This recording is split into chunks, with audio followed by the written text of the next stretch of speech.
Hello, everyone, and welcome to another episode of the True Blue Crime Podcast. My name is Dan, and as always, I'll be your host for this episode. For those of you that know the Richard Jewell story, the reason this episode is named after him is not because he was the focus of the 1996 Olympic bombing investigation, but because he was a hero that was treated terribly by the federal government and the media, and his name should be known for what he did that day to save lives. But we'll get into that more in this episode. If you'd like to get updates about what the podcast is up to, please like and follow the True Blue Crime Productions Facebook page. More information can be found at the show's website at truebluecrimeproductions.com, and if you'd like to email the host directly, my email is truebluecrimeproductions@gmail.com. If you can, please support the show via Patreon or PayPal. Links to make donations are on the website at truebluecrimeproductions.com. Any donation level helps, and it'll help ensure I can keep making free episodes of the podcast and expand the podcast in the future. Any donations will receive a shout out in a future podcast, a thank you message from the host, and some cool True Blue Crime merch. For no cost whatsoever, please rate and review the show on whatever platform you're listening to it on. Thanks so much, and without any further ado, let's dive into this episode of True Blue Crime. The 1996 Summer Olympics were destined for Atlanta, Georgia. The city was awarded the chance to host the 100-year celebration of the modern Olympics, beating out my hometown area of Minneapolis, Minnesota, due to the opportunity to highlight the advancement of civil rights in a more enlightened southern United States. The mayor of Atlanta at the time, Andrew Young, was a former U.S. ambassador and leader of the civil rights movement and felt hosting the Olympics could highlight the changes that had been made over the last 40-plus years. This attitude and the high level of respect for Mayor Young helped win the nomination for the city. The winning bid did not come without controversy, as Athens, Greece, birthplace of the Olympics, felt they were the rightful host and that Atlanta had won due to promises of lucrative revenue sharing for the IOC and a healthy sponsorship from long-standing Olympic supporter and Atlanta headquartered Coca-Cola. Athens would go on to host the 2004 Olympics, and other countries that finished in the top four were awarded future summer and winter Olympic opportunities. But the pressure was on for Atlanta to host an Olympic Games unlike any other. Unfortunately, a deadly terrorist attack that occurred during the Olympics became the most memorable event. And although the bombing was one of four carried out by a suspect, the investigation into the crime was filled with false leads and dead ends. This is a story of Richard Jewell, and subsequently, the dumpster diving fugitive. Centennial Park was a centrally located area of land developed to host public venues during the Olympic Games. Like all Olympics, various sporting events would take place at venues all over the city's metro area, but the 22-acre urban park would serve as a ground zero for visitors to gather and take in events such as music concerts, partake in sponsor exhibits, and trade collector pins. On July 27th, roughly halfway through the two-week event, a concert featuring the band Jack Mack and the Heart Attack was underway. Two anonymous calls, later traced to a payphone near the park, warned that a bomb had been placed in the park and was going to explode. Information was relayed to law enforcement and security guards to sweep the area. One of the security guards located a suspicious-looking backpack that had been left underneath a bench near the grandstand sound tower. The backpack was a military-style Alice pack, or also known as a rucksack, and it contained 3 pipe bombs encased in nails. The security guard who found the device, a man named Richard Jewell, notified a nearby Georgia Bureau of Investigation agent, and the decision was made to call in the bomb squad and start clearing out the park. 2 to 3 minutes into the evacuation, at roughly 1:20 a.m., the bomb exploded. Because there had not been much time to get the large number of people in the area to a safe distance without causing a panic, several victims were in the area of the blast when the bomb went off.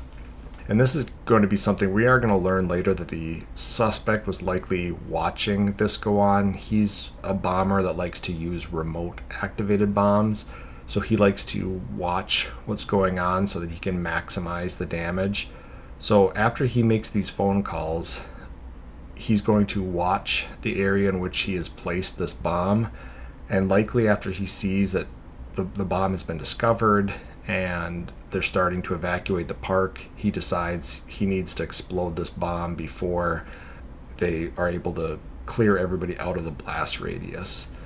And I don't really know why the suspect waited. Maybe he was hoping there was a point in which more people would be in the area of the bomb and was just kind of waiting until the right moment. And I really don't know why he gave warning in advance either.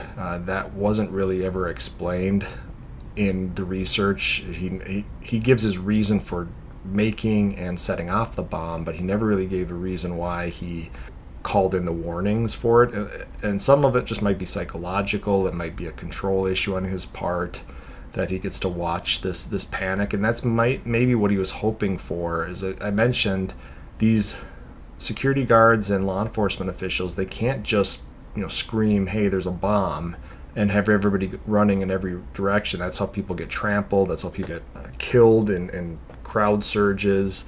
Even though this is an open area, this urban park, there was a lot of people in this park for this concert and for these sponsor exhibits and stuff. Even at 1:20 in the morning, this is the Olympics. It's once every 4 years, and it's never going to happen in Atlanta again. I shouldn't say never, but it's likely not going to happen in Atlanta again. So this is a 2-week-long party where people are partying late into the night.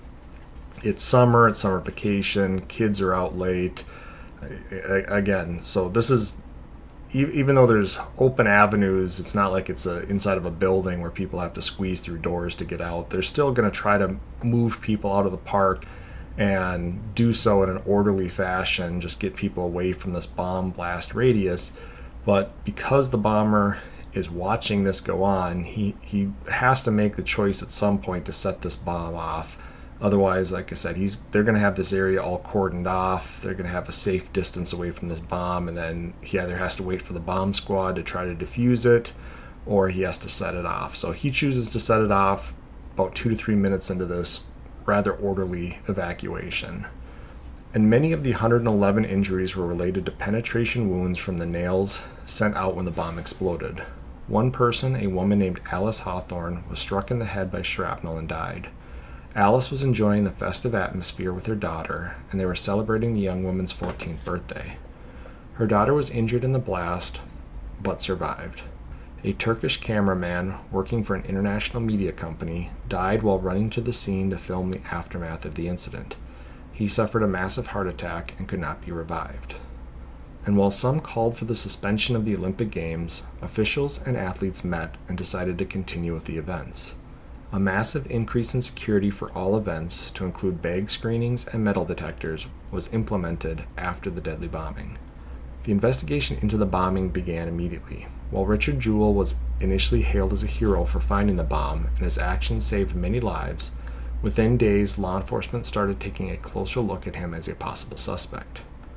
The FBI profile of the bomber supported a lone wolf personality, and Richard was living with his mother at the time and fit the profile offered by the FBI.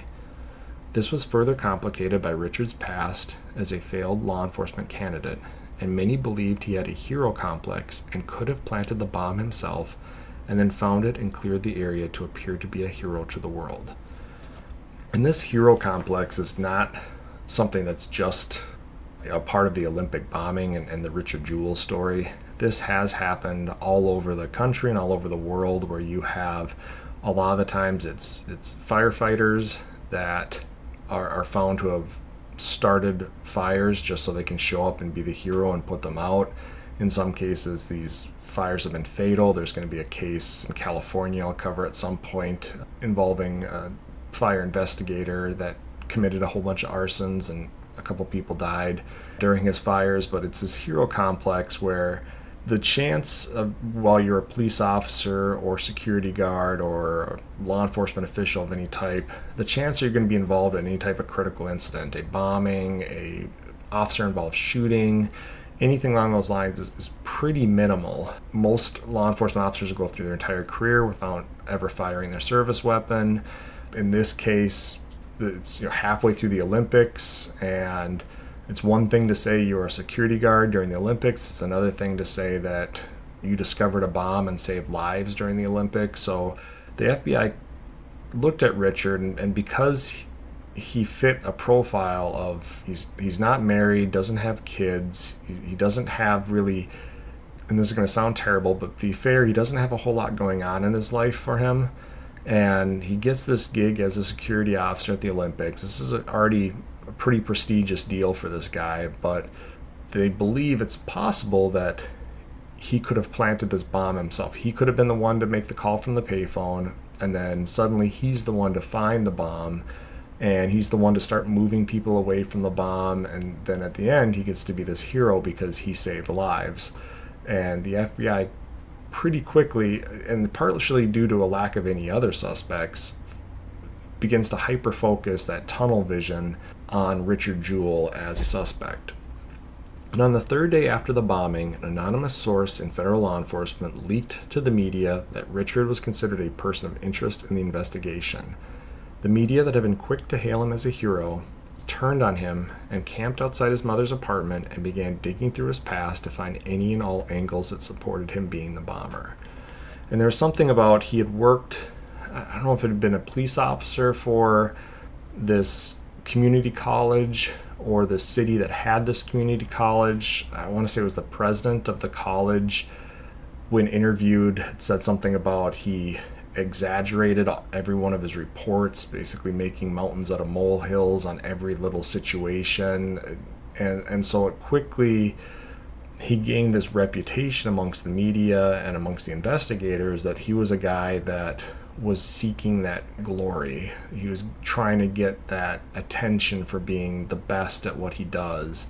And again, that just fit this profile that the FBI said, we got this lone wolf, he's likely going to have a past that involves something in law enforcement or military. He's seeking to make some type of a statement. And again, a lot of this did fit Richard Jewell at the time. And I think things would have gone a lot better, except with his leak to the media all of a sudden just turned on him. And we're going to learn that that's, according to the federal government and obviously according to Richard, just made things so much more difficult for him and for the investigation. And Richard and his family faced this intense barrage for 88 days after the bombing, before a member of the U.S. Attorney's Office went public with a statement that Richard was not considered a target of the investigation. People were quick to blame the feds for purposely leaking the information in a designed campaign to crack Richard and/or his family. But the U.S. Attorney said the leak was not designed and interfered more with the investigation than it helped. So a lot of people will believe that these anonymous sources are sometimes part of a designed leak. They want information about somebody being a suspect to get out. They want the public outcry. They want the intense scrutiny. They want this person to feel the pressure of the investigation, because it's one thing to sit at home and know that you're potentially a suspect in an investigation, but if nobody else knows that, the only pressure that's coming is internal, maybe from your family, but mostly yourself. But if you've got the media camped out where you can't even go outside your house without everybody taking your picture and videotaping you and shoving a microphone in your face, you can't go anywhere in the city, you can't go to your job, it changes that pressure. If you're involved, might make you decide, hey, I just want to have this whole thing over with, I'm going to go in and confess to it. So some people thought this was a designed leak so that Richard would face all this pressure given the media coverage that was already going on. But eventually the U.S. Attorney would say it was not, and it actually made the investigation more difficult, made getting access to Richard more difficult. And we do have to go back in time too. I mean, 1996, we're going to talk about it, but it's only a little bit after the 1995 Oklahoma City bombing. This is just a couple years after Ruby Ridge and Waco. And so this is a time period where there's a huge distrust in the federal government. And so people in general are not exactly buying everything that the federal government's saying. Now, there are people that do. I mean, there's definitely people that support the government during this time period. But this was a period where there was a lot of the militia movement, the anti-government movement going on. So this situation definitely didn't help things. And Richard was seen as one of the first victims of the 24-hour news cycle that had been born out of tragedies such as the aforementioned Oklahoma City bombing and the media circus of the O.J. Simpson trial. And when I say this, prior to this 1995, 1996 era, most people got their nightly news, their local news before, after dinner, their late night news. Normally the national news followed the local news. So a lot of people looking for information if they didn't read the newspaper. This is during the birth of the internet. But basically you got your information either from the radio, the newspaper, or the TV. And watching TV, you could only usually get news in the morning. There's usually a noon news program, but it was usually local and pretty short. And then you had your evening local news and your evening national news. So a lot of people plopped down in front of the TV prior to that quote-unquote prime time sitcom that would be time on TV, where you had your shows like Home Improvement and Roseanne and all these other ones.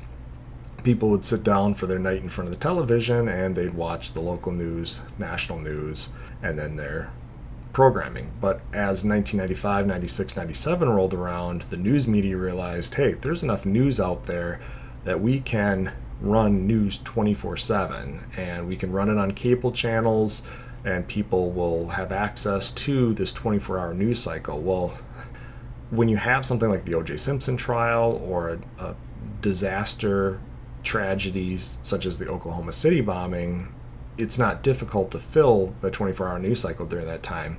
But when you don't have a major story going on, this is, again, why some people believe that Richard Jewell is the first victim of the 24-hour news cycle.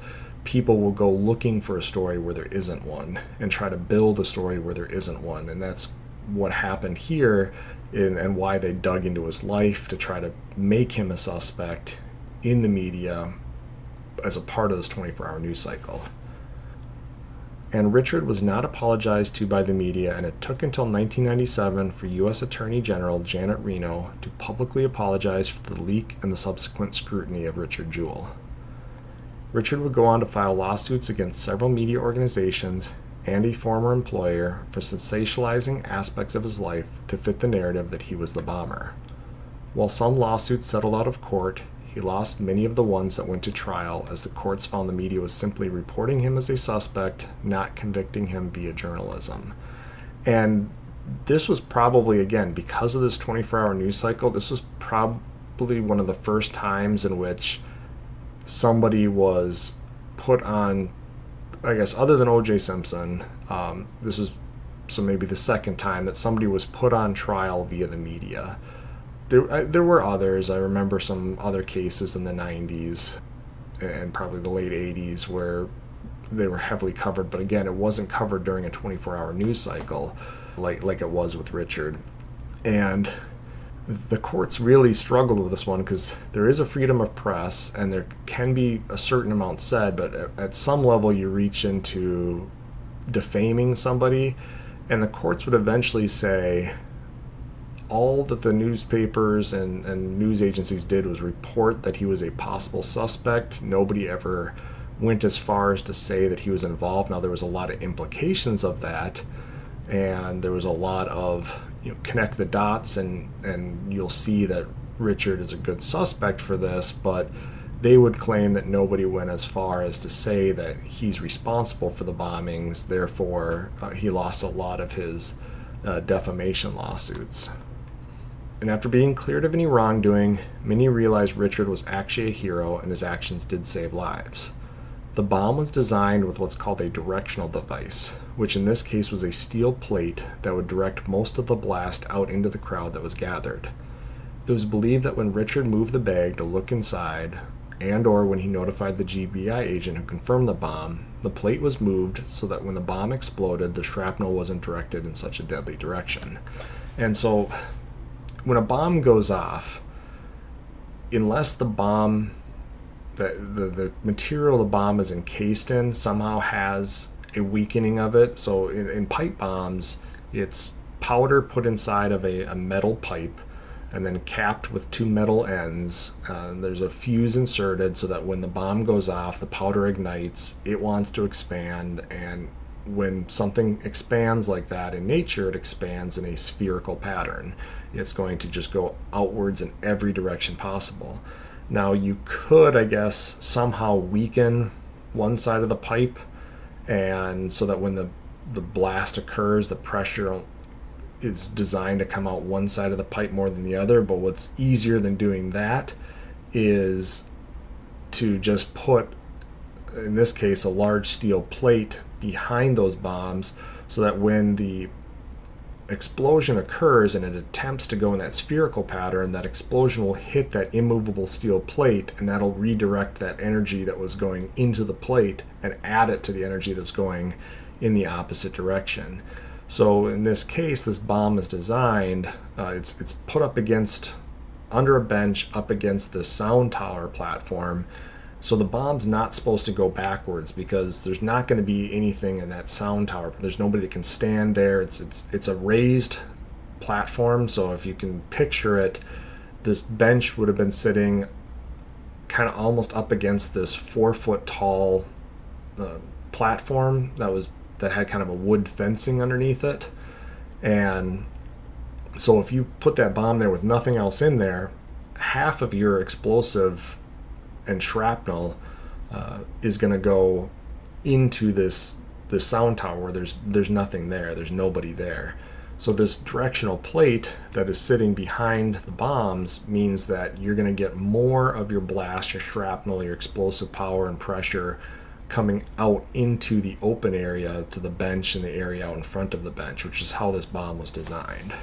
And because when Richard looked in the bag, or again when the GBI agent confirmed that this was a bomb, what Richard was seeing, they had moved something so that this plate was now facing either slightly at an angle or downward or something along those lines, to the point that when the bomb went off, it changed the direction of the blast, so that not as much of the blast was going out into the crowd.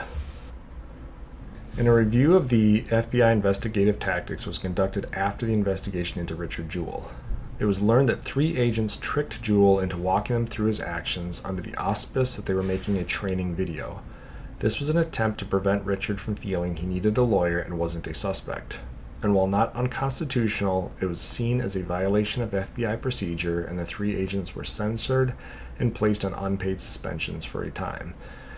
And so this is something where the FBI suspected him. He was definitely a suspect at this time, and they wanted to try to get him to slip up. And oftentimes during interviews or interrogations, this is where you just let the suspect free talk, or in this case, free show you what they did that evening, and you're looking for things that you can identify, that you can prove are false or couldn't have happened the way that the suspect is telling you that they happened, so that you can turn around and use that against them.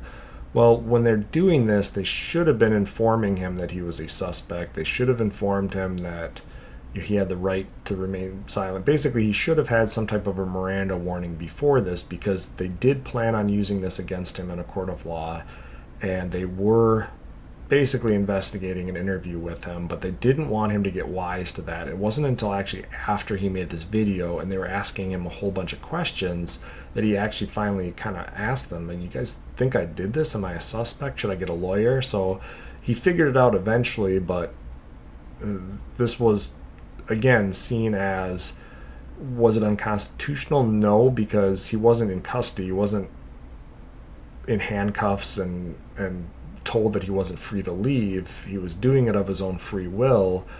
So they can ask him this stuff, but the FBI saw it as not the way that they would want to conduct this, because if this does go to court, this is a huge question of whether or not he should have been read his Miranda rights, whether he was free to leave, whether if he had done something during this making of a training video that led them to believe he was the bomber, would they really have let him go?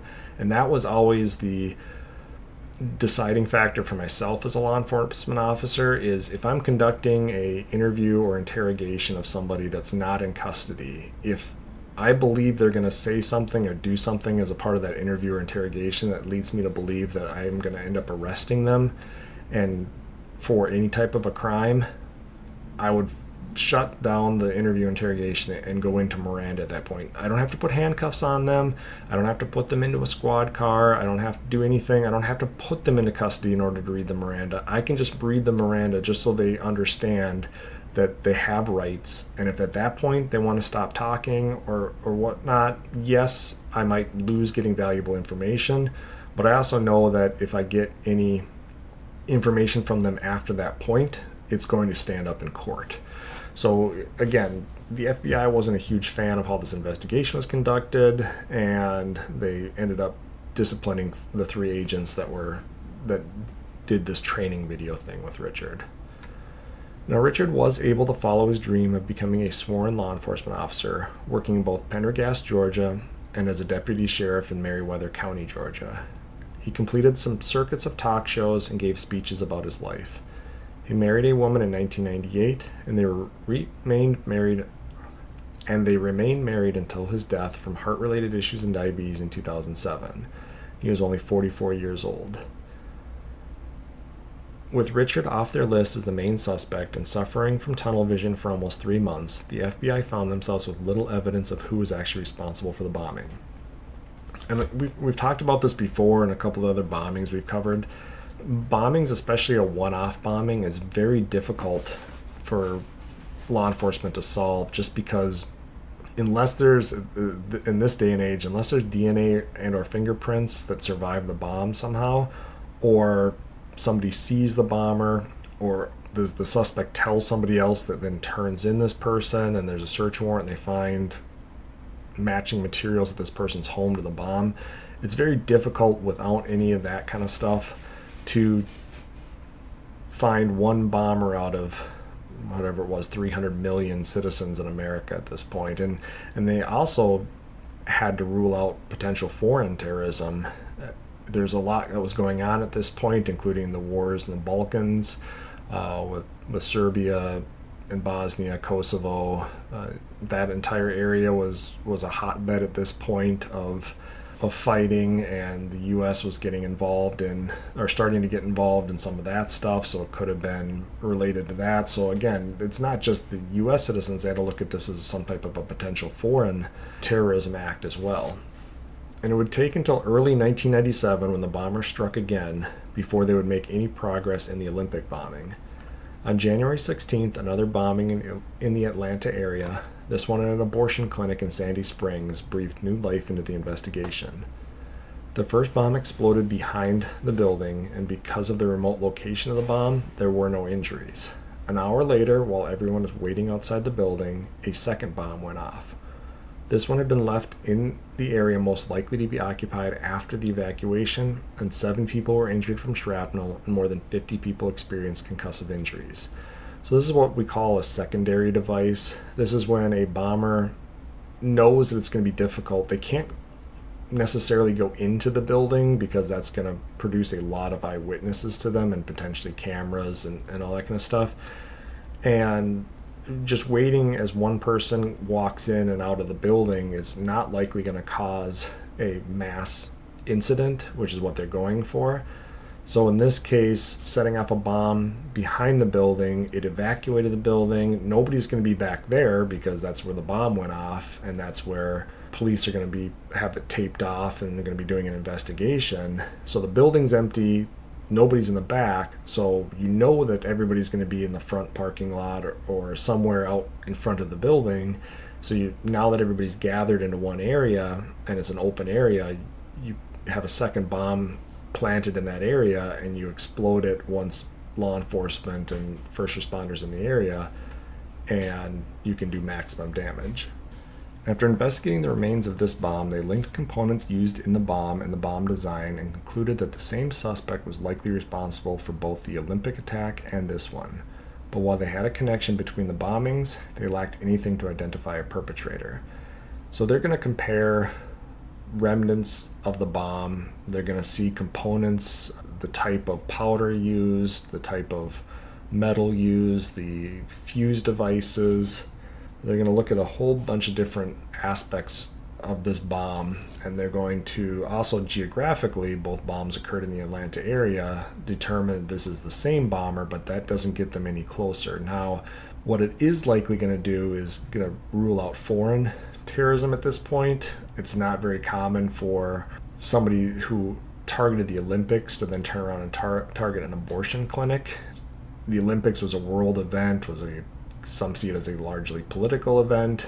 If the next bombing with a similar bomb had occurred in Washington, D.C. or New York or even a popular area in L.A., you could maybe argue that, but now that they're targeting a small abortion clinic in the outskirts of Atlanta, they're leaning more towards this being domestic terrorism. 1 month later, on February 21st, 1997, a bomb exploded at a lesbian bar called the Other Side Lounge of Atlanta. The blast injured 5 people and once again was linked to the unknown bomber. And the suspect struck one more time, this time targeting an abortion clinic in Birmingham, Alabama on January 29th, 1998. The bomb killed an off-duty police officer named Robert Sanderson and critically injured a clinic nurse named Emily Lyons. But the suspect had finally slipped up, and 2 witnesses came forward and provided a description of the suspect. Even better, one of them had watched the suspect get into a truck and leave the scene and provided law enforcement the license plate of the suspect's vehicle. These 2 men were a college student and a lawyer. The college student had been doing laundry in his dorm room building at the University of Alabama when he heard the blast. He saw dozens of people running to the scene, but one man walking away calmly, and this man appeared out of place. The student ran to his car and started following the man until he got a good look at his face. He stopped at a McDonald's to place a 911 call. And remember, this is pre-cell phone, so if you're going to call the police, it's either a payphone or, in this case, the McDonald's is open. He pulls in and he starts making this phone call at McDonald's. And a lawyer who was enjoying a McDonald's breakfast heard the young man exclaiming on the phone that he saw the bomber, and the man stepped outside and started following the suspect on foot. The suspect ducked into the woods, and the witness thought he lost him, until by blind luck he turned onto a street and saw the man come out of the woods and put some items in the back of a truck. The suspect started driving the truck, and the witness followed and wrote down the license plate on his McDonald's cup. He then pulled up side by side with the truck at the next light to get a good look at the suspect's face. The suspect looked right back at him and knew he had been identified. The suspect drove off, and in the days before cell phones, he was now gone, but law enforcement had 2 solid eyewitnesses and a name for their suspect, Eric Rudolph. Eric Robert Rudolph was born on September 19, 1966 in Merritt Island, Florida. When he was 15 years old, his father died, and the family moved to rural western North Carolina. He dropped out of high school soon after the move and started training as a carpenter with his older brother. After he turned 18, he spent some time at a white supremacist compound in Missouri with his mother and was indoctrinated in many racist and homophobic viewpoints. While at the compound, he obtained his GED and enlisted in the U.S. Army. He trained as an infantry soldier and was assigned to the 101st Airborne. He attended air assault school and was advanced to E4 before he was discharged for marijuana use in 1989. After being discharged from the Army, Eric used his previous white supremacy connections to join several white supremacist and anti-government movements that were gaining traction in the wake of Ruby Ridge, Waco, and the Oklahoma City bombing. Sometime before the Olympics, Eric made the decision to try and disrupt the event via a bombing.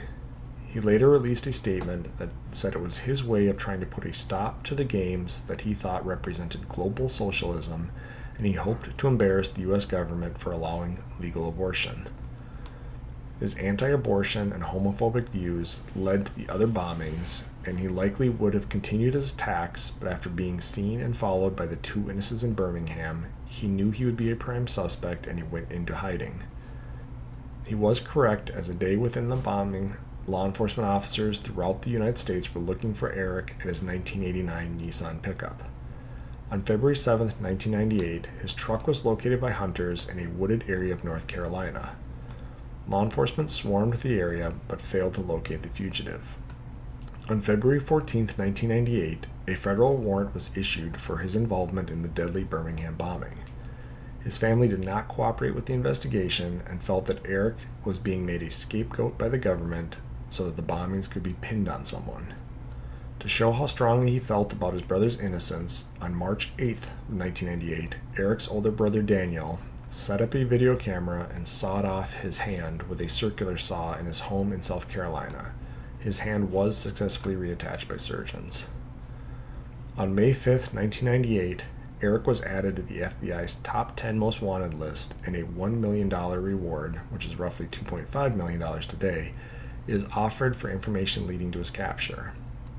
While a few reports would come in over the years about sightings of Eric or how he showed up to ask people for food, he managed to elude authorities by living off the land, dumpster diving, and committing petty crimes in North Carolina for almost 5 years. On May 31st, 2003, a 21-year-old police officer with less than a year on the job was conducting a routine patrol of some closed businesses when he came across a man in a dumpster at 4 a.m. Initially, the officer thought the man may have been trying to burglarize the business and had been hiding in the dumpster to avoid detection. The officer put his spotlight on the suspect, who fled into an alley and tried to hide. After calling for backup and locating the suspect, the officer gave commands ordering the suspect to give himself up. And so this is something where police officers, especially when you're working what we call the dog watch, the middle of the night, you're just trying to stay awake oftentimes at 3, 4 o'clock in the morning. And it was pretty common. A lot of times I would get out of my car and walk and just pull on doors in business strip malls just to check to make sure everything's locked up, good to go. If you find an open door, you notify your dispatch. It's usually the case where the owner of a business just forgot to lock their door before they left, or the teenage employee that they have was in a rush to get out that night and forgot to lock the door. But you would do these door pulls, you would drive around these closed businesses, because this is when these crimes such as burglaries and vandalism type crimes, this is when they're occurring, is these early morning hours. So as he pulls his car around the back of the strip mall, he sees this guy jump into a dumpster. He's thinking, okay, this guy was probably trying to break into the rear of one of these stores, the rear of one of these buildings, and he hears the squad car. He jumps into this dumpster, but the guy's got a better reason to be hiding, I guess. The suspect, who was later identified as Eric Rudolph, gave a fake name and admitted to dumpster diving. He was identified as the wanted fugitive, and police were surprised that he was clean-shaven. He had dyed his hair black and was wearing new tennis shoes. This led them to believe that the family and friends in the area had been assisting him in avoiding arrest, because he claimed afterwards, after his arrest, that he'd been living off the land for 5 years. He'd been eating salamanders and wild plants and whatnot. And if you've ever tried to go, I mean, I've gone on backpacking trips where I'm gone for 5 days or a week or whatever it might be. At the end of living out of a pretty decent tent and having access to freeze-dried food and snacks and water and everything, I can come out of the woods after 5 days or a week looking pretty rough. So if you now multiply that out over 5 years, you would expect this guy to have, a scraggly beard. You'd expect his clothing to have holes in it. You'd expect, his hair to be unkempt, but here he is with clean-cut hair, a freshly shaved face, and his clothing is decent. He's got brand new tennis shoes on. So either he's finding a way to steal items and stay well clothed and clean shaven and all that kind of stuff, or somebody was at times taking him in and letting him clean himself up and be kind of more presentable, I guess, as a human being. So they did figure that he didn't survive all 5 years living off the land. They think that he had a lot of help along the way. On October 14th, 2003, Eric was formally charged for all of the bombings. The crimes included use of an explosive device to cause death, which made him eligible for the death penalty. To avoid the death penalty, Eric agreed to plead guilty to all the charges and to take law enforcement into the woods and help them recover over 250 pounds of dynamite he had hidden in various caches. He released a statement to the public admitting his involvement in the crimes and rationalizing his actions via his anti-abortion and anti-gay stances. He claimed he only pled guilty to deny the U.S. government the pleasure of killing him, and his plea in no way meant that he recognized the U.S. government's right to govern him. The sentences for his crimes included 4 consecutive life sentences without the possibility of parole. Like many other infamous federal prisoners, he is housed at a supermax prison in Colorado, where he spends 23 hours a day locked in his concrete cell. He will never again see the outside world. While many in the anti-government and white supremacist movements see Eric as another one of their heroes, most Americans see him for the coward and waste of oxygen that he really is. While many remember the name of Richard Jewell from the Olympic Park bombing incident, albeit for the wrong reasons, at least most people now realize he was the hero, and most have forgotten the name of the villain responsible. And I wish that happened more often in our society. So a big True Blue Crime posthumous thank you to Richard Jewell for his actions that day in 1996 that likely saved many lives, and for bearing the brunt of an unfair media campaign. I'm glad you died a hero, and Clint Eastwood's film told a mostly true story. And lost in this entire bombing investigation, I try to highlight a couple of the victims along the way, put their names out there because they're obviously true victims of this terrible act of violence. I think Eric later said that, at least in his last bombing, the one where he was identified and the one that killed the off-duty police officer and critically injured the nurse, again, he was operating the bomb remotely, and he waited until the police officer must have noticed something. The bomb was in some bushes or shrubs outside of the abortion clinic, and so the officer must have noticed this backpack or whatever it was in and walked up closer to investigate it. And either because of what happened at the Olympic bombing or whether Eric was just a cruel individual, I mean both, but he decided at that point he was going to detonate the bomb, and this is what killed the police officer and critically injured the nurse.